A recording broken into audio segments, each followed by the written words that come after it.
થાય સંસારમાં, દરેકને થાય. તો રથના પૈડા છે ભાઈ, ખાડો આવે, ઘાંચ આવે તો આમ રમે. ગાડામાં જે બેઠા હોય એને ખબર પડે, મણકોય ખાઈ જાય. પદમપુરમાં ગાડામાં બેસવાનો જે આનંદ બચપણમાં લીધો ત્યારે ગાંચો આવતી અનુભવ કર્યો છે. પણ ભગવાનની કૃપા સિવાય હરિને મળે, હરિને મેળવવા હોય તો સંત પાસે જવું પડે. વૈરાગ્ય એવો હોવો જોઈએ. મારો ને તમારો વૈરાગ્ય કેવો?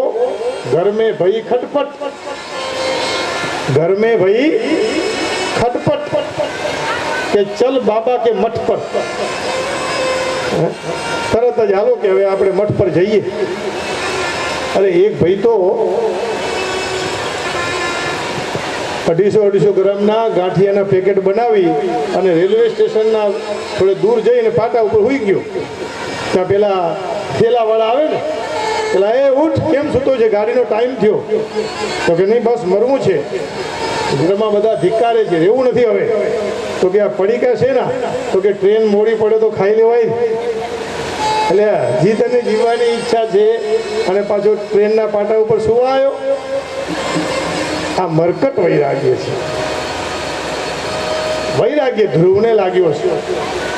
ઘરમાં લડીએ પછી પેલો પોતરો યાદ આવે એટલે પેલો ઊભો થઈ ગયો અને કહેવા લાગ્યો કે હું નથી તો મેરા પોતા મેરે બિના નહીં સોતા, મારા વગર હું તો નહીં હોય. ઊભો થઈ ગાંઠિયા ખાઈને પાછો ઘરે પાછો આવ્યો. ઘરવાળાએ સમજી ગયા હતા કે આવું વારંવાર કરે છે એટલે બિચારા એ કંટાળ્યા હતા કે શું પૂછે હવે. આવો, ऐसा वैराग्य नहीं, दृढ़ वैराग्य. અને વાસણ તો ખખડે ભાઈ, સંસાર છે ને. અરે નારદજીએ સમજાયું, તારી બહુ નાની ઉંમર છે, આ કરવાની જરૂર નથી. નાધુનાપ્યવમાનમ દે સમ્માનમ ગાભિપુત્ર લક્ષયામ કુમારસ્ય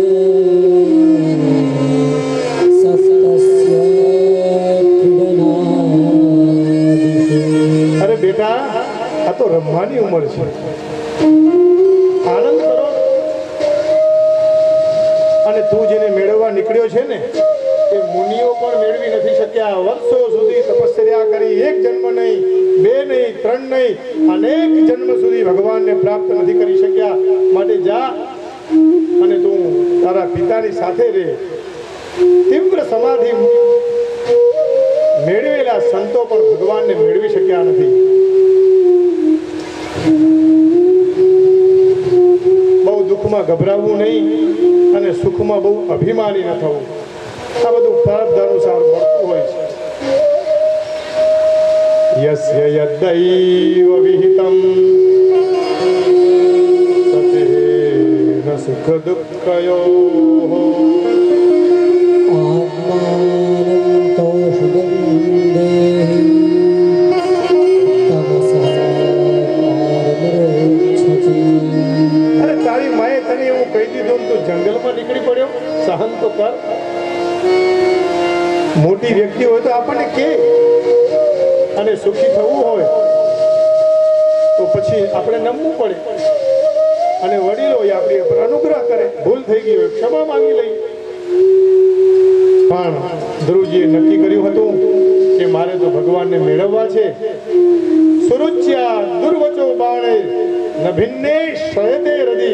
એને કહ્યું કે મારું હૃદય એટલા બધા છિદ્રોથી, કાણાથી ભરાઈ ગયું છે. હવે મારે તો હરિને જ મેળવવા છે, ગમે તે થાય.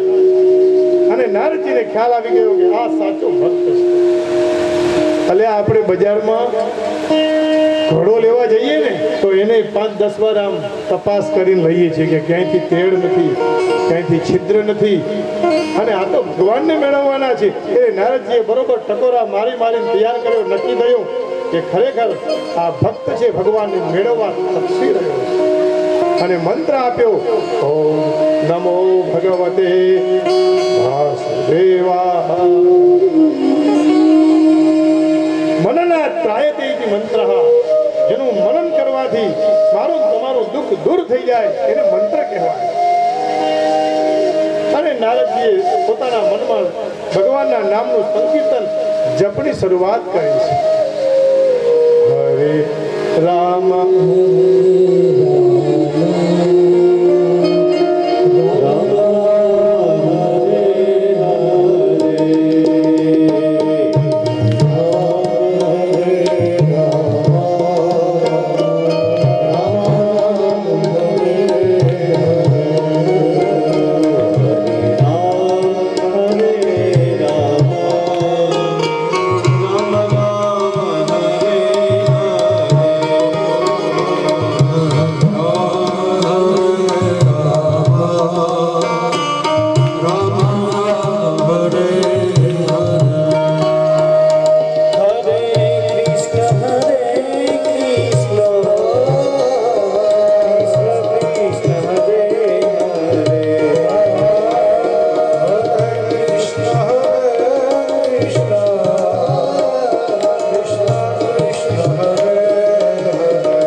શરૂઆત કરી છે. ત્રણ રાત્રિઓ કપિત બદરાશના, 3 દિવસમાં એક વખત ભોજન અને એમાંય કેવળ બોરના ફળ ખાવાના, બોર ખાવાના. બીજા મહિને કઠોર તપની શરૂઆત. દ્વિતીયમ ચ માંસમ ષષ્ઠે, કેવલ પાન ખાઈને 6 દિવસમાં. એમ કરતા આગળ ત્રીજા મહિને નવમે અંતે 9 દિવસમાં એક વખત કેવલ પાણી અને પછી તો વાયુ. અનાજ છોડી દીધું, વાયુ છોડ્યા, જળ છોડ્યા, કેવલ ભગવતમય થઈ ગયા. આવી લગ્ન લાગે ત્યારે હરિ આવે. નમો ભગવતે વાસુદેવાય, નમો ભગવતે વાસુદેવાય, વાસુદેવાય આદિ વાસુદેવાય, વાસુદેવાય આદિ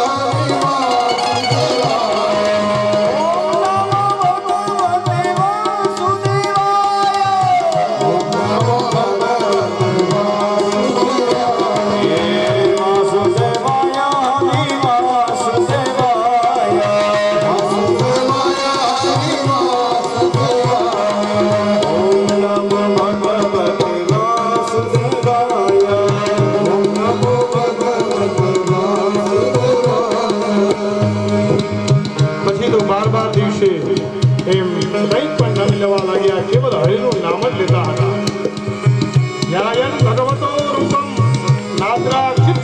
પૂર્વાપરમ કેવલ ભગવાનનું દર્શન, ભગવાનનું નામ સંકીર્તન અને ઈશ્વરમય થયા છે.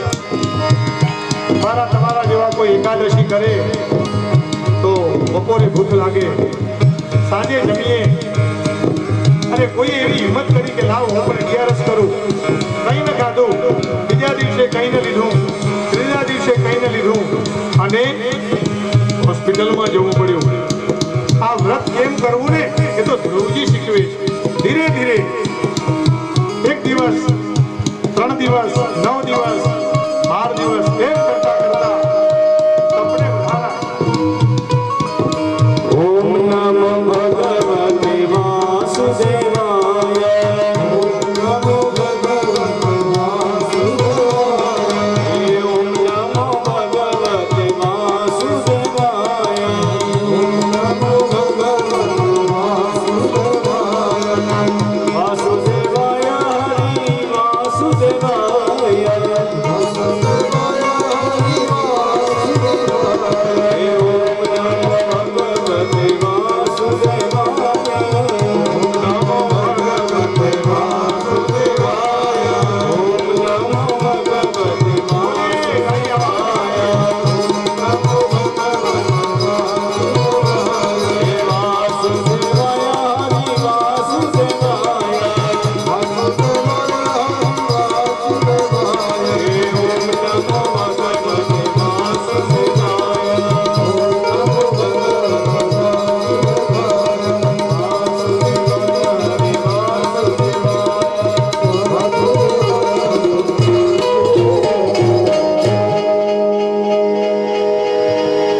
જે અહીંયા અવાજ કાઢે એનો ઘરમાં પણ અવાજ રહે, એટલે કાઢવો અવાજ હો. હવે તમારે વિચારવા, ધ્રુવજી ભગવદમય થયા છે, પ્રાણવાયુને રોકી લીધો છે, અવરુદ્ધ કર્યો, આખા ત્રૈલોકમાં હાહાકાર મચી ગયો અને દેવતાઓ ભગવાનને શરણે ગયા. નૈવમ વિદામો ભગવાન પ્રાણરોધમ. આ કોને પ્રાણને રોકી રાખ્યો છે? કારણ ભગવાન અને ભક્ત બને એક થઈ ગયા છે. અને એ જો ન ચાલે શ્વાસ તો જગતનો શ્વાસ પણ રૂધાય. એટલે કહ્યું આપ ડરો નહીં, સમષ્ટિ અને વ્યષ્ટિ બંને એક થયા છે. ભગવાન દોડ્યા છે. મધોરવનમ ભૃત્ય દિદૃક્ષયા ગતઃ. હવે ભગવાન ધ્રુવને દર્શન દેવા માટે દોડ્યા છે. દ્રષ્ટુમ ઈચ્છા દિદૃક્ષયા. હાથમાં શંખ, ચક્ર, ગદા, પદ્મ લઈ અને ભગવાન પ્રગટ થયા છે. ધ્રુવજી મહારાજની આંખો બંધ છે. હવે આંખે કોણ ખોલે? કારણ ધ્રુવજી તો હૃદયમાં ભગવાનનું દર્શન કરી રહ્યા છે. અંદર ભગવાન અંતર ધ્યાન થયેલા છે. ધ્રુવજીને આંખ ખોલાવવા માટે ભગવાને પ્રયત્ન કર્યો અને એમાં અંદરનું સ્વરૂપ ભગવાન બહાર લઈ આવ્યા. એટલે ધ્રુવજી જાગી ગયા. જોયું તો સામે ચતુર્ભુજ નારાયણ ના દર્શન થયા. બોલો નારાયણ ભગવાન કે જય. ભગવાનની આવી અદ્ભુત છટા દેખી નારદજીએ ભગવાનને પ્રણામ કર્યા. પ્રભુ, હું આપને વંદન કરું છું, પણ મનથી હજી બોલ્યા નથી. શું બોલું એમ? મારી પાસે કંઈ નથી, નથી પુષ્પ, નથી વાણી. ભગવાન સમજી ગયા, નજીક આવ્યા અને શંખનો સ્પર્શ કરાવ્યો છે. અને પછી તો તુલસીદાસજી પણ કહે છે, હા, હું કહો ઈ વાચાલ પંગુ ગિરિબર ચડઈ. જ્યારે એની કૃપા થાય ને તો મૂંગો માણસ પણ બોલતો થઈ જાય અને જેને પગ ન હોય એ પણ ચડી જાય. ઘણી વાર કહે ને કે આ વખતે તો બહુ તકલીફ હતી પણ ભગવાને પાર પાડ્યું. જરૂર યાદ કરજો, એ જ પાર પાડશે. અને એની એ જ વાત સંસ્કૃતમાં છે, હુકમ કરો દિવાચાલમ પંગુમ લંઘયતે યત્કૃપાદમહં વંદે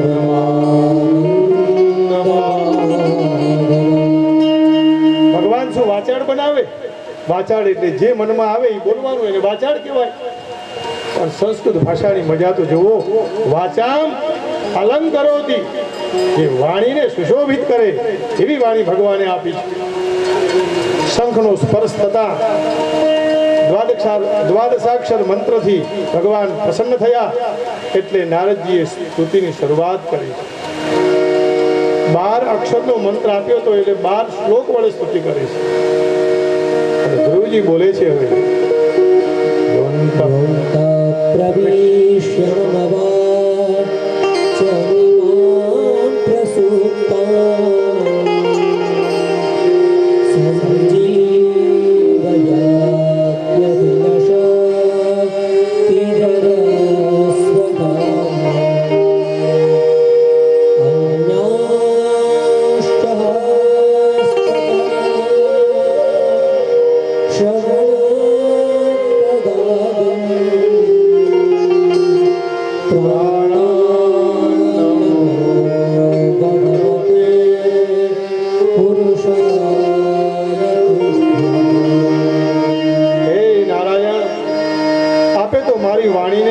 સુતેલી હતી અને જગાડી દીધી છે. આખા જગતને ધારણ કરનાર અખિલ શક્તિ યુક્ત હે પ્રભુ, હું આપને વંદન કરું છું. અન્યાંશ હસ્ત ચરણ શ્રવણ ત્વગાદિ, મારી તમામ ઇન્દ્રિયો કામ કરવા લાગી. હે પ્રભુ, હું આપને વંદન કરું છું. અને પછી તો ભગવાને ધ્રુવજીને રાજ્ય આપ્યા છે કે જા, જે તારી રાજ્યની ઈચ્છા હતી એ તને મળશે. પણ ધ્રુવજી પસ્તાણા છે કે હું તો ભગવાનને મેળવવા ગયેલો અને ભગવાને મને રાજ્ય આપી દીધું, હું છેતરાયો છું. આવું ભાગવતજીમાં લખ્યું છે. દુઃખી થયા છે પણ કઈ નહીં. મતિર વિદુષિતા દેવૈ પતદ્ભિ અસહિષ્ણુભિ. મારી આ બુદ્ધિ આવી કેમ થઈ કે મેં રાજ્યની માંગણી કરી? મારે તો ભગવાન મેળવવાના હતા. હરિ જા પર કૃપા રામ કી હોઈ, તા પર કૃપા કરે જેના ઉપર ભગવાનની કૃપા થાય એના ઉપર આખું જગત કૃપા કરે. આવો સ્વાગતમ. તસ્મૈ નમંતિ ભૂતાની નિમ્ન આપ ઇવ સ્વયં. મૈત્રેયજી કહી, જેના ઉપર ગોવિંદની દ્રષ્ટિ પડે એના ઉપર આખું જગત વરસાવ કરે. ધ્રુવજી ઘર તરફ ચાલ્યા તો જે સુરુચિ અને ઉત્તાનપાદ એનું અપમાન કર્યું હતું એ આજે એમનું સ્વાગત કરવા માટે ઊભા છે, એમને વંદન કરે છે.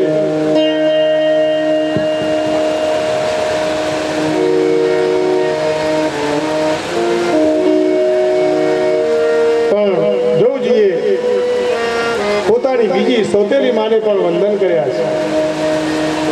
જો ભગવાન મળે ને, સંત મળે ને એટલે આવી સન્મતિ થઈ જાય છે.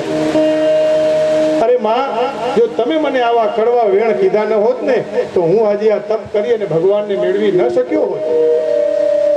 સીધો અર્થ લીધો. માતાઓ આવો ભેદ રાખે કે ન રાખવો જોઈએ એવો આ કથાનો સાર છે. પણ ઘણીવાર માતા પિતા કઠોર થાય દીકરા માટે, એ પણ જરૂરી છે. વડીલો કંઈ કહે તો એ પણ કલ્યાણ માટે છે. બધાને વંદન કર્યા. માતા પિતા ખૂબ પ્રસન્ન થયા અને એ પણ ભજન કરવા માટે ગયા અને ધ્રુવજીને રાજ્ય સોંપી દીધું. અને કેવું એ રાજ્ય વૈભવ! પછી તો ધ્રુવજીએ ભ્રમી અને ઈલા સાથે વિવાહ કર્યા. કાલાંતરે ઉત્કલ અને વત્સલ નામના 2 દીકરા થયા છે. એક વખત સુરુચિનો દીકરો ઉત્તમ ક્યાંક જતો રહ્યો દૂર, એને ગોતવા ગયા પણ દાવાગ્નિમાં ભસ્મ થયા છે. ધ્રુવજી છતાં સહન ન કરી શક્યા, પોતાની માને બચાવવા માટે ગયા. જોયું તો યક્ષોએ આક્રમણ કરેલું એટલે ધ્રુવજીએ અનેક યક્ષોને મારી નાખ્યા. અને ત્યાં મનુ મહારાજ પધાર્યા. કહ્યું, અલમ વત્સાતી રોષે, બેટા તો હજી નાનો છે, આટલો ક્રોધ ન હોવો જોઈએ. અને ભાઈ, આપણે તો સંતો કહેવાય. ભગવતના દર્શન થઈ જાય પછી તો નાયમ માર્ગો હિ સાધુના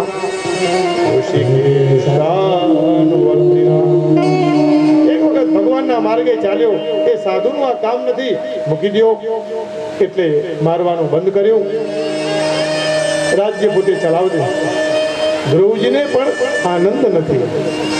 મેળવવા ગયા હતા ભગવાન અને મળ્યું રાજ્ય. ભગવાન તો મળ્યા પણ અંતમાં રાજ્ય મળ્યું એ એમને જરા ઠીક ન લાગ્યું. નિત્ય કર્મ પોતાનું કરી ખૂબ સારી રીતે રાજ્ય ચલાવતા અને એટલા માટે 36,000 વર્ષ રાજ્ય કરી જીવ્યા અને ભગવાનનું ભજન કર્યું. એટલે વિમાન લેવા આવ્યું. જેવું વિમાન લેવા આવ્યું એટલે ધ્રુવજી મહારાજ બેસવા ગયા. પગથિયું હતું નહીં, મૃત્યુ આવીને ઊભું રહ્યું અને એ મૃત્યુના ઉપર ધ્રુવજી મહારાજે પગ મૂક્યો અને ચડી ગયા. એને ભગવાન મળે એ મૃત્યુ ઉપર પણ વિજય પ્રાપ્ત કરી શકે. બેઠા છે, પાર્ષદો લઈ જઈ રહ્યા છે. ભગવાનને ત્યાંથી તેડું આવ્યું, બેસી ગયા. પણ થોડે આગળ ગયા ત્યાં કહ્યું કે મારી માને તો હું ભૂલી ગયો. પાર્ષદોએ કહ્યું, ના, આગળનું વિમાન છે ને એમાં તમારી માં બેઠેલા છે. જેના કુખે આવો દીકરો હોય એની માં પાછળ રહે. એ તો ભગવાનથી પણ આગળ વિશેષ જાય છે. એટલે તો પ્રભુએ ઘરે ઘરે પોતે ન પહોંચી શકે એટલે માતાઓને બેસાડી દીધી કે આ કામ તમે કરો. ધ્રુવ સગલાની સગલાની જપે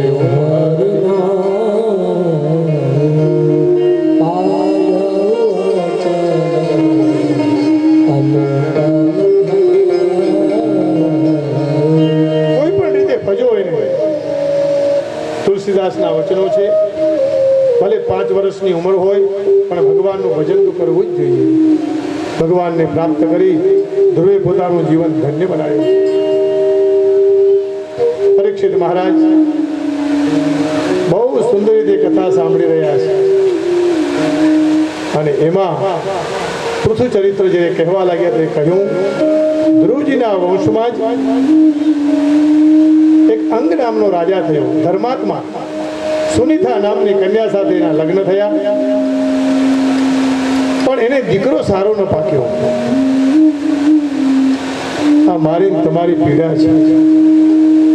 એનું નામ હતું વેન. ઋષિઓ યજ્ઞ કરે, વેન એમાં વિઘ્ન પાડે અને યજ્ઞ કરવા ન દે અને એમ કે ઇન્દ્રાય સ્વાહા નહીં, વેનાય સ્વાહા કરો. મારું નામ લ્યો, મારું ભજન કરો, હું રાજા છું. આવી ઋષિ મુનિઓને ગાળો દેવા લાગ્યો અને વેન બોલ્યો કે ધર્મ નહીં અધર્મને સ્થાપો, હું ભગવાન છું. રાજા એ ભગવાનનું સ્વરૂપ છે. દેહે ભવંતી નૃપતે સર્વદેવ મયો નૃપઃ. પછી બધા ઋષિ મુનિએ સમજાવ્યો કે આવું ન કર. અને એના પિતાશ્રી અંગ મહારાજ એ તો બહુ દુઃખી થયા. શું થાય ત્યારે સંતાન જ અવળું પાકે, શું કરી શકો તમે? રાજ્ય છોડી અને જંગલમાં ગયા છે. ભગવાનનું નામ લેવા માંડ્યા. અહીંયા વેને પ્રજા ઉપર એટલો બધો હાહાકાર મચાવી પ્રજાને દુઃખી કરી છે. એટલે ઋષિઓએ સમજાવ્યો, સમજ્યો નહીં, કહ્યું આ વેનને મારી નાખો. દેવતાઓ ભેગા થયા. ઋષિઓએ પછી એને પકડી મૃત્યુ સુધી પહોંચાડી દીધો છે. સંતોના હુંકારથી જ એનું મૃત્યુ થઈ ગયું. સંતોને એમ થયું કે હવે આ મરી ગયો, કોણ રાજ્ય કરશે? કોઈક રાજ્ય કરનાર તો જોઈએ. બીજા રાજાને શોધવો પણ પડે. એટલે બધાએ ભેગા થઈ અને આ પૃથુ રાજાને શોધી કાઢ્યો. મંથન થયું, ચક્રવર્તી એવી પદવી આપી, આ રાજ્ય સોંપી દીધું છે. પૃથુ રાજા ભગવત ભક્ત હતો અને પ્રજાની બહુ સારી રીતે સેવા કરતો હતો. પૃથુ રાજાને જ્યારે બેસાડ્યા ત્યારે પ્રજા જય જયકાર કરવા લાગી. એટલે કહ્યું, હજી તો હું ગાદી ઉપર બેઠો નથી, જય જયકાર કરો છો? અત્યારે કરે છે ને જેમ. તો પૃથ્વીરાજાએ ના પાડી, હજી મેં કોઈ સમાજના કામ કર્યા નથી, મારી પ્રશંસાની જરૂર નથી, આ બધું બંધ કરો. મારે ક્યાં બીજી વાર વોટ લેવા છે? મારે તો પ્રજાની સેવા જ કરવી છે. પ્રજાને સુખી કરવા માટે પૃથ્વીને આદેશ કર્યો છે.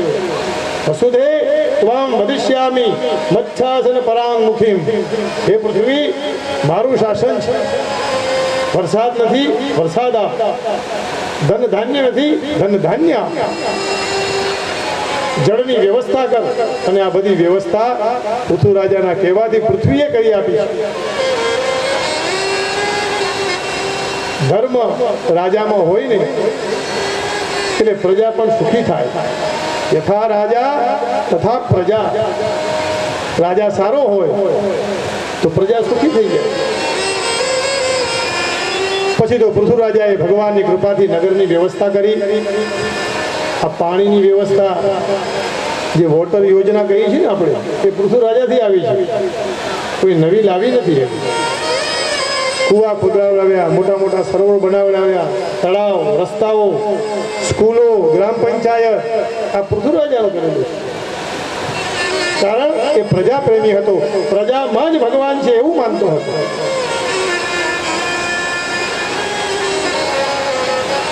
અને ભાઈ જો કામ ન કરે કોઈ પણ રાજા તો પછી ખુરશી છોડવી પણ પડે સમય આવે એટલે.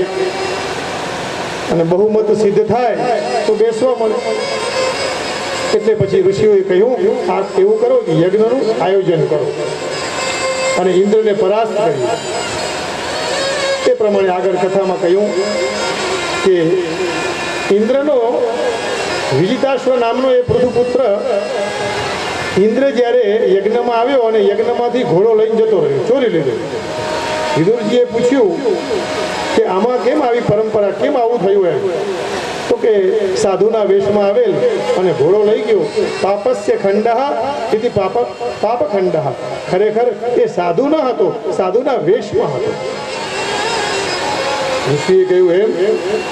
પૃથુ મહારાજને આ સમાચાર મળ્યા, ક્રોધિત ભરાણા. કહ્યું કે આપણે એને ગમે એમ કરીને મૃત્યુદંડ આપીએ, એક ક્ષણમાં ઇન્દ્રને સ્વાહા કરી દઈએ, કારણ બ્રાહ્મણોના હાથમાં છે. દૈવાધીનમ જગત સર્વમ મંત્રાધીનશ્ચ દેવતા તે મંત્રા બ્રહ્મણાધીના તસ્માत् બ્રહ્મણ પૃથુ મહારાજે આજ્ઞા આપી. બ્રાહ્મણોએ મંત્રોચ્ચાર કર્યો. મંત્ર શક્તિથી ઇન્દ્રને ખેંચી લાવ્યા અને ઇન્દ્રાય સ્વાહા. જો આવું ન કર્યું હોત તો વ્યવસ્થા બગડી જાત. પણ વ્યવસ્થા સુધારવા માટે રોક્યા કે ઇન્દ્રને સ્વાહા ન કરાય. એ તો આ જગતના ભગવાને બનાવેલા એક પાત્ર છે, જેના દ્વારા એ પણ સૃષ્ટિનું સંચાલન કરે છે. બ્રહ્માજીએ રોક્યા છે. પૃથ્વી રાજાની આજ્ઞાથી વળી પાછું ઇન્દ્રને પણ સ્થાન આપ્યું. બધા બ્રાહ્મણો શાંત થયા, નારાયણ પ્રગટ થયા, ઇન્દ્ર બચી ગયા છે. ફરી પાછી એ જ વાત આવી, મોટાની આજ્ઞા માનવી જોઈએ. ભગવાન પૃથ્વીરાજા ઉપર બહુ પ્રસન્ન છે. માંગો શું આપું? ત્યારે કહ્યું, મને 10,000 કાન આપો, જેનાથી હું ભગવાનની કથા સાંભળી શકું. એક કાન નહીં, હા, 10,000 કાન. અત્યારે તમે જુઓ ટીવીની અંદર કથા ચાલતી હોય તો 10,000 નહીં, 10 લાખ કાન ભગવાનની કથા સાંભળતા હોય. આ માંગવાનું ભગવાનની પાસે, 1-2 કાન નહીં. આનાથી તૃપ્તિ નથી થતી. એક કટોરો પીધો, બીજો કટોરો પીધો, હજી તૃપ્ત નથી હું પ્રભુ. મને 10,000 કાન આપો, જ્યાં જ્યાં ભગવાનના ગુણાનુવાદ થાય છે એ હું સાંભળી શકું. પૃથ્વીરાજાએ આવી દિવ્ય માંગણી કરી. લક્ષ્મી ગમે એટલી પ્રિય છે ભગવાનને, પણ ભગવાન એમ કે છે મને ભક્ત પ્રિય છે. જગત જનન્યામ જગદીશ સ્યાદેવ ચક્રમણિના સમીદા કરોષિ ફલદાભ્યુરો દીનવત્સલઃ સ્વૈરવિષ્ણેધિ દયા ચારે બાજુ ધર્મની ધ્વજા ફરકાવી છે, પ્રજા સુખી થઈ છે. એટલે પૃથ્વીરાજાએ કહ્યું કે પ્રજાએ કર આપવો જોઈએ, જેનાથી આ વ્યવસ્થા આવીને આવી ચાલ્યા કરે. લાઈટ છે ને થાંભલેથી સીધી ન લેવાય, કર તો ભરવો પડે ને, નહીં તો વ્યવસ્થા ચાલે કેમ? અને સીધી લઈએ તો પછી ક્યારેક આપણને સીધા કરે, મફતનું લેવાય નહીં. આ પ્રજાનો ધર્મ નથી, પૈસા આપીને જ લેવાય એવા નિયમો આપ્યા અને કહ્યું કે પ્રજા તો જ સુખી રહેશે. આમ પૃથુ મહારાજે ફરી ભગવાનને પ્રણામ કર્યા અને કહ્યું, આવી સારી પ્રજા જ્યારે જગતમાં હોય તો પ્રજા પણ સુખી થવા લાગે છે. બાકી પ્રપંચમાં પડે તો એ છેવટે બીમાર પડે. ભવત્સુ કુશલ પ્રશ્ન આત્મા રામેશુ નશ્યતે. ભાઈ, જે આત્મા રામ હોય એને શું કુશળતા પૂછવાની? સંતોની ક્યારેય કુશળતા પૂછાય નહીં, એ કુશળ જ હોય. હા, બાપુ આવતા હતા તો કેટલી મસ્તીથી અને આવીને પાછું હાસ્ય કર્યું, આનંદ છે. બધા આવું નથી કરી શકતા. તમે જોયું હમણાં કેટલા બધા આવતા હતા પણ બાપુએ કદાચ હાસ્ય પણ આપ્યું. એ મસ્તી છે ને, આનંદ. हरे हरे मुझे मेरी मस्ती कहाँ लेके आई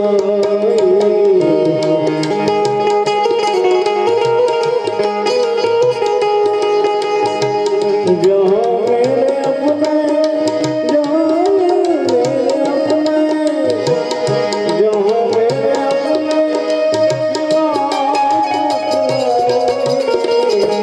मुझे मेरी मस्ती यहाँ लेके आई मुझे मेरी मस्ती यहाँ लेके आई સનંદન, સનાતન, સનત કુમાર આ સાધુના વેશમાં છે, બ્રહ્મચારી છે. પૃથુ મહારાજ એમની પૂજા કરી રહ્યા છે. મારે ત્યાં સાધુ ક્યાંથી પધારે? મારું પુણ્ય હોય તો સાધુ આવે બાપા, નહીં તો એને શું જરૂર છે? બીજાનું કામ સિદ્ધ કરનાર એવા સાધુ પધારે, આપણે ધન્ય થઈ જઈએ. અરે ઓરડો ગમે એવો ખંડેર હોય પણ એમાં એક દીવડો પ્રગટાવીએ, અગરબત્તી જલાવીએ અને મહાત્માને લાવીએ એટલે એ ઓરડો ઓરડો નહીં, એ ખંડેર નહીં, એ મંદિર બને છે. हाँ मता जब लगा मेरी भक्ति का मुझको हे मता जब लगा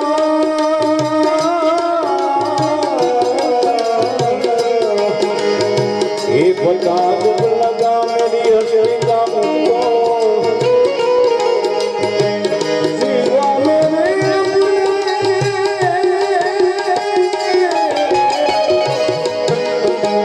सिवा मेरे अपने कहीं मुझना हस्ती कहाँ लेके आई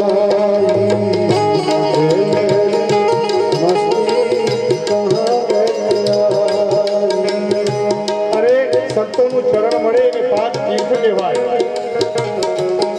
સાપ છે એ ચંદનના ઝાડને વીંટાઈ જાય પણ આપણે એના ઝાડ નીચે જઈએ છીએ ના, ડર લાગે છે. પણ સંતોનું ચરણ રોજ મળે ને તો પણ સંતોષ મળે, મન તૃપ્ત થઈ જાય. छे संतो आ गए आपना मंडपમાં ભીમ કોઈ કની ન કે જો છે સંતો આ ગए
ના પાડી આ સંપત્તિની અમારે શું જરૂર છે રાજા તમે રાખો પણ તમે આ માલિક તરીકે નહીં મુનિમ તરીકે સંભાળજો પ્રજાની સેવા કરજો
ગુરુ એટલે ભાર અને લઘુ એટલે હલકો ગુરુ એ જ થઈ શકે જે ભગવાનને સમર્પિત હોય બાકી તો લઘુ કેટલાય ફર્યા કરે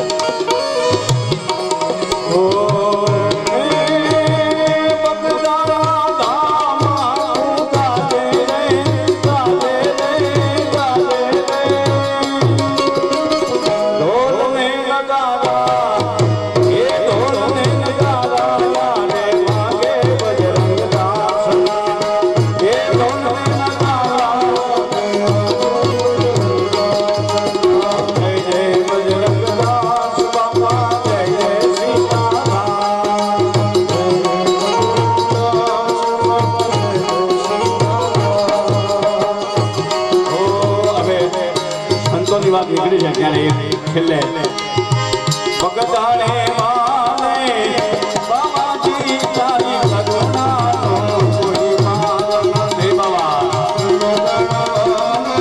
બાબાજી તારી લગનાનો કોઈ પાર નથી મહિમાનો કોઈ પાર નથી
મૈત્રેયજી કહે, વિદુરજી, આ જ વંશમાં પ્રાચીન બરહી નામના રાજા થયા, બહુ યજ્ઞ કરતા અને પશુઓનું વધ પણ ક્યારેક કરતા.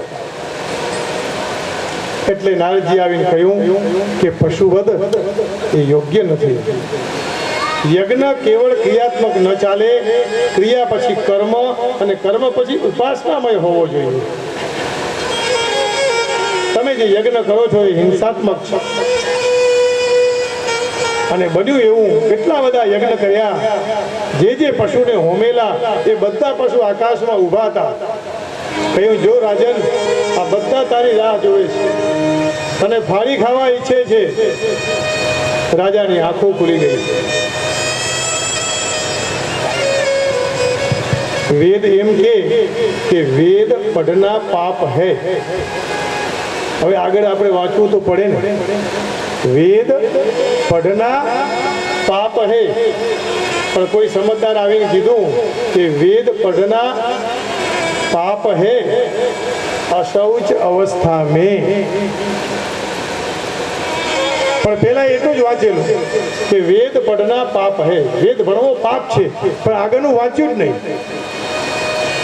અશૌચ અવસ્થા મેં એટલે પવિત્ર અવસ્થા ન હોય ત્યારે વેદ ભણાય નહીં.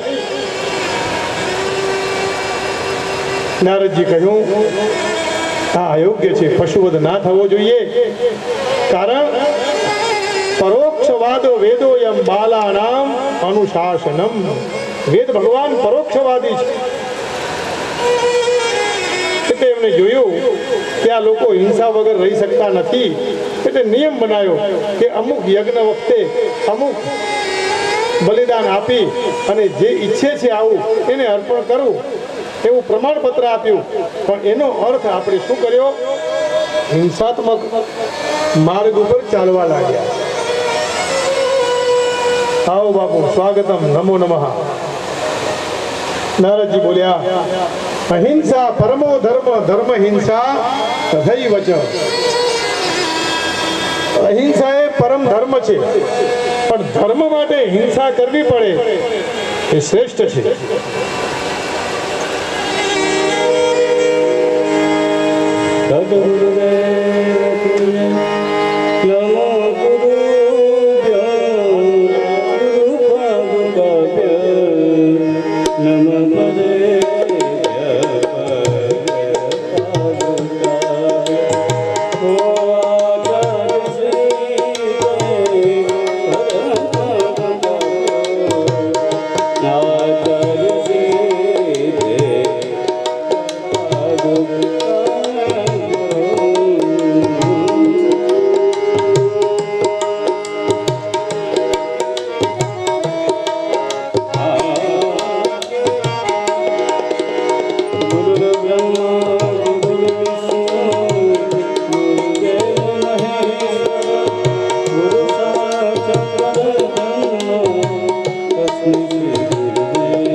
અનુશાસનમ.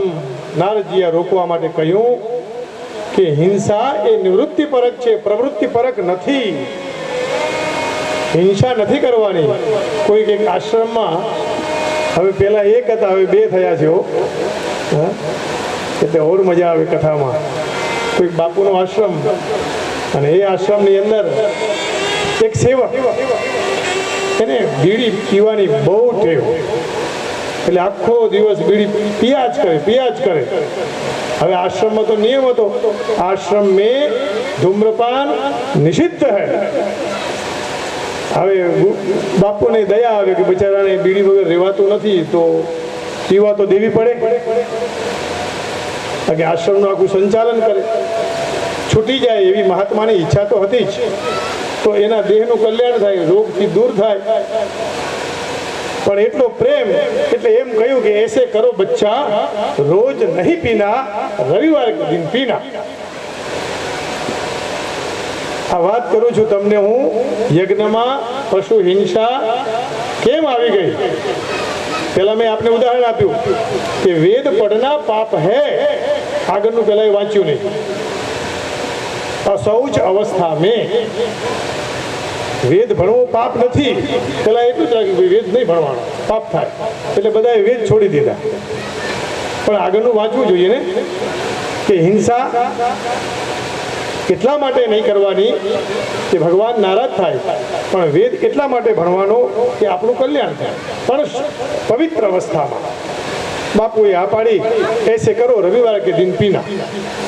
એટલે પેલો રવિવારની રાહ જોવે. હા, સોમવાર, મંગળવાર, બુધવાર બાપુએ ના પાડી છે, પીવાય નહીં. શિષ્ય પણ એવો પક્કા, જેમ હમણાં ધ્રુવજી હતા ને, પાક્કો શિષ્ય, ના પીધી. પણ રવિવાર આવ્યો અને 3 વાગ્યાનો ઉઠ્યો, નાડું તૂટવા લાગી કે સાલું બીડું તો ઝડપ્યું છે, પણ કઈ વાંધો નહીં. બાપુ ઉઠે, બાપુની સેવા કરી અને પછી બીડી જગાવીએ. અને હાથે એને તો જગાવી, બાપુની સેવા કરી. રવિવાર ને બાપુને કહા હૈ બીડી પીના હૈ, રવિવાર કે રોજ નહીં. મારું આનું ભલું થાય. બાપુએ તો છોડાવવા માટે કરેલું, પણ આને તો રવિવારની પકડી. અને થયું શું કે બાપુ ક્યાંક બહાર ગામ ગયા, જવું પડે આશ્રમની વ્યવસ્થા માટે, ગાયોનો ચારો જોઈએ. મારા ને તમારા કરતા જગતના કલ્યાણ માટે આ બધા સાધુઓ સેવામાં રત છે. આપણે તો ઘરના 4-5 પરિવારનું સંભાળીને રાખીએ છીએ. આ તો 200 છોકરાઓ કે 100 છોકરાઓ અને 600 ગાયો એને હાચવે છે. આપણે કંઈ નથી આમની પાસે. એટલે માથું નમાવી અને ભણવું પડે બાપા, તો આપણું કલ્યાણ થાય. ગુરુજી એમ કહેતા દાદાજી કે મારે એક છોકરો નથી, મારે તો આ 500 છોકરાઓ છે. દાદાજીનો દીકરો એટલે કરદમ ઋષિ બહુ પરમ તપસ્વી હતા. રામાયણની કથા કરે ને તો બધા સ્થિર થઈ જતા, એવી કથા. અને દાદાજી કથા કરે એટલે કોર્ટ બંધ થઈ જતું. બાપુ કોર્ટ બંધ થઈ જાય અને વકીલો નોટ લઈને લખવા માંડે કે શાસ્ત્રીજી હવે આગળનું કયું વાક્ય કહેશે, જે વાક્યથી અમે સંસારમાં આ ઝઘડાના જે કેસ છે ને એમાં હું જીતી જાઉં. આ હતી દાદાજીની તાકાત. વકીલો એની કથામાં બેસતા. પેલા એ રવિવારના દિવસે બાપુ ગયા અને બીડી જગાવી, અને પછી તો બીડી ઉપર બીડી, એમાં બીજા 2-4 ભેગા થયા. અરે ઇધર આવો, બાપુ ને કહા હૈ રવિવાર को बीड़ी पीना है. એટલે 1 નહીં 2 3 4 5 બધા ભેગા થઈ ગયા. બાપુ તો પછી આયા, ये क्या सब, तो કે આપને કહા થા. જો આપણે શાસ્ત્રનો અથવા સદગુરુનો કેવો દુરુપયોગ કરીએ છીએ. બાપુએ કહ્યું आपने कहा था रविवार को बीड़ी पीना है, छुट्टी है. अरे पगले मेरे शिष्य, तो साधुना वचन जो बच्चे તું બીડી છોડી દે ને, એટલા માટે મેં તને 1 દિવસ પીવાની છુટ્ટી આપી હતી. પણ તે તો 1 નહીં અનેકને પિતા કરી દીધા. રવિવાર આવે એટલે કે આવો બીડી પીએંગે. બાપુને કહા હૈ. શાસ્ત્રને બદનામ કરીએ છીએ, બાપુને બદનામ કરીએ છીએ. બીડી છૂટી જાય એટલા માટે છૂટ આપી હતી. એમ યજ્ઞમાં હિંસા છૂટે એટલા માટે કીધું કે ધીરે ધીરે હિંસા છોડી દે ને તો એનું કલ્યાણ થઈ જાય. આમ જે પ્રાચીન બરહી રાજા હતો એને પછી યજ્ઞ બંધ કર્યા, ભગવાનના શરણમાં ગયો અને નક્કી કર્યું કે હવે તો હું ભગવાનના શરણે જ જઈશ, યજ્ઞમાં હિંસાઓ નહીં કરું. મૈત્રેય મુનિ કહે છે પ્રાચીન બરહી એટલો ગભરાઈ ગયેલો, એટલે ઉદાહરણ આપીને સમજાવવા માટે પુરંજન આખ્યાનની કથા કહે છે. ભાગવત કથાકારો આ કથાને બહુ કઠિન માને છે, પણ આપણે એને સરળતાથી સમજીએ થોડીક મિનિટોમાં. પછી આગળ પ્રહલાદજીના ચરિત્રમાં પ્રવેશ કરીશું. 2 મિત્ર હતા, એકનું નામ અવિજ્ઞાત અને એકનું નામ પુરંજન. આ અવિજ્ઞાત એટલે ભગવાન અને પુરંજન એટલે હું અને તમે. બન્યું એવું બંને સાથે રહેતા. એટલે કોઈ ગામમાં જેમ ફરવા જાય, અહીંથી બોમ્બે ફરવા જાય તો પહેલાં એ કીધું કે મારે બધું જોવું છે, આ જગત બોમ્બે જોવું છે. તો અવિજ્ઞાતે કીધું હું રૂમમાં જ રહીશ, તારે જોવા જવું હોય તો જા. એટલે પેલો પુરંજન ગયો. જેવો ગયો એવો તો ત્યાં સંસારની માયામાં આવ્યો. સુંદર એક સુંદરી કન્યા મળી અને બંનેનો ભેટો થયો છે. નમસ્કાર કર્યો, દેવીજી નમસ્કાર. અને પછી તો વાતનો દોર છે આગળ ચાલ્યો. કે છે તમે લગ્ન કર્યા છે? તો કે ના, અરે મેં પણ નથી કર્યા. તો પછી આપણે લગ્ન કરીએ. બંને સાથે રહીને લગ્ન કર્યા છે, પુરંજન અને પુરંજની. અને પછી જ્યારે આસક્ત બન્યો એટલે સુખદેવજી મહારાજ કહે, પરીક્ષિત, ક્વચિત ગાયતિ ગાયન્ત્યામ રુદત્યામ રુદતિ ક્વચિત ક્વચિદ્યંત્યામ હસતી જલ્પન્ત્યામંજલપતિ. પછી તો પુરંજની કેમ જ કરવા લાગે. પેલી ગાય તો પેલો બી ગાય, પેલી બેસી જાય તો પેલો બી ઊભો બેસી જાય, પેલી ઊભી થાય તો પેલો બી ઊભો થાય. જેમ કરે એમ કરવા લાગે.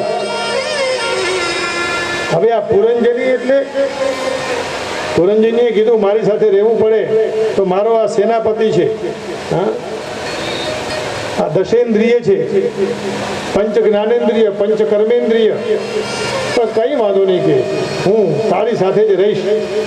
એટલે પુરંજની રડે તો પુરંજન રોવે. એકબીજાને એટલો બધો થઈ ગયો સંબંધ, ક્રીડા મૃગ બન્યા છે. એક દિવસ ત્યાં કુરુ જરા નામની કન્યા આવી અને ચંડવેગ નામનો ગંધર્વ આવ્યો અને બોલ્યો કે હવે અહીંથી વિદાય લ્યો. પણ પેલી કે ના, મને સ્વીકાર નથી. એની સાથે કોણ કોણ આવ્યું? તો 360, એટલે આ દિવસો 65 કહીએ છીએ આપણે, પણ ગણિત પ્રમાણે 360 દિવસ જ થાય. હવે એના સૈનિકો કયા કયા? તો કે રાતના 365 અને દિવસના સફેદ, રાતના કાળા, આ બધા એના સૈનિકો. પ્રજ્વરાયો મમ ભ્રાતા વંચમે ભગિની ભવ. એક કન્યા અને એક પુરુષ બંનેનું મિલન, પુરંજન પુરંજની. પણ જરા આવી વૃદ્ધાવસ્થા આવી, આ કાળનો સમય આવ્યો, બંનેને ગમ્યું નહીં કે એક દિવસ વૃદ્ધા આવશે તો શું થશે? શરીર પાંગડું બની જશે. પુરંજન અને પુરંજની પાસે 10-11 સૈનિકો હતા અને એ નગરીમાં આને પ્રવેશ કર્યો. આ નગરી એટલે આપણું શરીર, નવદ્વારવાળું શરીર, એમાં પ્રવેશ કર્યો છે. બંને શાંતિથી રહે છે, આનંદ કરે છે. પણ વૃદ્ધાવસ્થા આવે એટલે જાવું તો પડે, એની પાછળ પડી છે. અને પુરંજન એટલો બધો પુરંજનીમાં દીવાનો થયેલો કે પુરંજની એમ કહે કે મેરે પીછે પ્રાણ ત્યાગ દો, તો પ્રાણ છોડવા માટે પણ તૈયાર. આમ સ્ત્રીમાં આસક્ત થયેલો પુરંજન, અંતે યા મતિ સા ગતિ, સ્ત્રીનો અવતાર મળ્યો છે. મલેધ્વજ નામના રાજા, એના ત્યાં એ ગયો, બીજા જન્મમાં એના લગ્ન થયા અને એની સાથે રહેતો હતો. એક વખત આ રાજાનું મૃત્યુ થયું એટલે આ પુરંજન જે હતો એ પોતાના રાજાની પાછળ સતી થવા તૈયાર થયો. ત્યાં પેલો અવિજ્ઞાત જે ઘરમાં રહેલો, એને એમ થયું કે આ પુરંજન ક્યાં જતો રહ્યો, લાવ ખબર કરું. એટલે બહાર નીકળ્યો, ફરતા ફરતા જોયું તો પુરંજન તો સતી થવા જઈ રહ્યો. કહ્યું, શું કરે છે આ મૂર્ખામી? અને તરત પેલીએ જોયું, કારણ કે એ સ્ત્રી થઈ ગયેલો. પુરંજન સતત પુરંજનીનું સ્મરણ કરતા સ્ત્રી બન્યો, રાજા સાથે લગ્ન થયા. એટલે પેલી સ્ત્રીએ કહ્યું કે હું તો તને જાણતો નથી અને તું મને આવી રીતે બોલાવે છે બધાની વચ્ચે, કોઈ સ્ત્રીને બોલાવાય? અરે નહીં, આપણે મિત્રો છીએ. અવિજ્ઞાત સમજાવે છે, જીવાત્માને પરમાત્મા સમજાવે છે. અવિજ્ઞાત એટલે પરમાત્મા અને જીવાત્મા એટલે પુરંજન. પણ પેલો નથી માનતો. ઘણું કીધા પછી મિત્રની વાત હતી એટલે માની લીધી, લઈ આવ્યો, છોડાવ્યો છે. આ નગરમાં બંધાઈ ગયેલી વ્યક્તિને પુરમ જયંતી એટલે પુરંજના, પુરમ જનયતી. હા, આ નગર ઉપર જે વિજય પામે એને પુરંજન કહેવાય. પણ પરમાત્મા મળે તો વિજય થાય ને. એટલે મિત્રતા કે દોસ્તી, ભાઈબંધી પરમાત્માની સાથે હોય. બડ ભાગ માનુષ તન પાવા,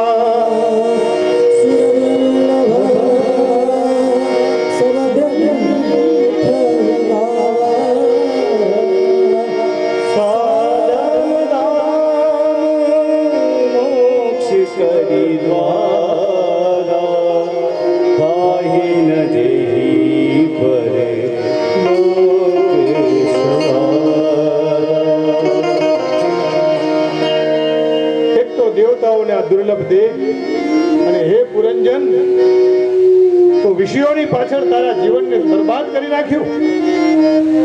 દેવતાઓને આ દેહ મળતો નથી અને એકવાર જે વસ્તુ આપણને મળી જાય એની આપણને કિંમત નથી રહેતી. એટલે સત્સંગમાં આવવાનું કે વારંવાર યાદ આવે, ફરી પાછું ભૂલાઈ ગયું હોય તો તાજું થઈ જાય. કેમ? સાધન ધામ મોક્ષ કર દ્વારા. આ શરીર છે ને એ મોક્ષનું દ્વાર છે. પાહીને જેહી પરલોક સંવારા. એને સમજાવ્યો કે આ બધી જે ઇન્દ્રિયો હતી, આ મન છે, એ બુદ્ધિ, સેનાપતિ મન છે અને એ મન આપણને રોકે છે. અને પછી શરીરમાં 5 પ્રાણ કે પુરંજની જ્યારે જતી હતી ત્યારે સર્પની ફેણ જેવું કરીને એની પાછળ એક સર્પ ચાલતો હતો. એ કોણ છે? પ્રાણ, અપાન, જ્ઞાન, ઉદાન અને સમાન.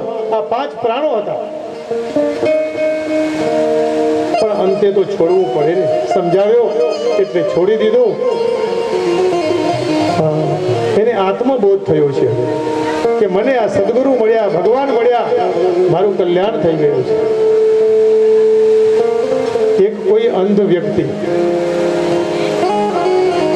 અને લાકડી લઈને ચાલતો ચાલતો જતો તો કોઈ સત્સંગમાં, અને સત્સંગ હોલમાં હતો. કથા પૂરી થઈ, આંખો નથી એટલે કોઈનો સહારો લેવો પડે. એટલે કહ્યું કે એવું કરો, આ ભીત છે ને, આ ભીતને સહારે સહારે જાઓ એટલે દરવાજો આવી જશે આપોઆપ, કોઈની જરૂર નહીં પડે. એટલે બિચારા પેલા સુરદાસે ભીતને પકડી છે. ધીરે ધીરે ધીરે ચાલતા ચાલતા ગયા, પણ જેવો દરવાજો આવ્યો અને માથામાં ખંજવાળ આવી, લાકડી પડતી મૂકી, માથું ખડવા લાગ્યા અને ચાલવાનું ચાલુ. દરવાજો છૂટી ગયો અને ફરી પાછી દિવાલે ફરવાનું ચાલુ. આવા કેટલાય જન્મ જન્માંતરના ફેરા આપણે ફરતા રહીએ છીએ. અને જ્યારે આ વિષયની વાસના અને એની ખુજલી ઉપડે ત્યારે મનુષ્ય ભગવાનને ભૂલી જાય છે, ઈશ્વરને ભૂલે છે, મોહમાં ફસાય છે. કોઈ આ અવિજ્ઞાત જેવો ભગવાન મળી જાય, કોઈ સદગુરુનું શરણું મળે ને તો એ તરી જાય. ફરી પાછો દરવાજો મળે કે ભાઈ એમાંથી મુક્ત થઈ અને આ રસ્તે ચાલ, તો દરવાજો તારી નજીક જ છે, દૂર ક્યાંય નથી. અને આત્મબોધ થયો. માયા કે ઓ પુજારી आगे की कुछ खबर है इधर घर से और दूसरा भी घर है. अरे આ ઘર સિવાય બીજું પણ ઘર છે. ત્યાં સુધી આમાં મોહ અને ભક્તિ કરવી હોય તો થાય તો છે જ આનાથી, તો બીજા ઘરે પણ જવું પડે ને. माया के ओ पुजारी आगे की कुछ खबर है, माया के ओ पुजारी. अब ठीक से हुआ है, उन्नत हो जाता है. माया के ओ पुजारी आगे की कुछ खबर है, इस घर से और बढ़कर एक दूसरा भी घर है. આ ઘર સિવાય બીજું ઘર છે, ત્યાં જવાનું છે. આ ઈંટથી પથ્થરથી બનેલું આ ઘર તો છૂટી જશે. આ ઘરથી યાદ કર અને ભગવાનની સાથે જા. તો મનુષ્ય છે, પશુ નથી. મારું મારું મારું કરી અને જીવન ગુમાવીશ નહીં. બ્રહ્મની સાથે જઈશ તો બ્રહ્મવિદ ભવિષ્યથી. પણ આવું કઈ રીતે થાય? તો 3 વસ્તુ બતાવે છે. જગતમાં પ્રેમ કેમ થઈ શકે? તો સુખદેવજી મહારાજ પરીક્ષિતને સમજાવે છે. સાંભળો. ભયયા સર્વભૂતેષુ સંતુષ્ટ્યાયેન તે સર્વેન્દ્રિયો વશાત્યાચ પુષ્યતા.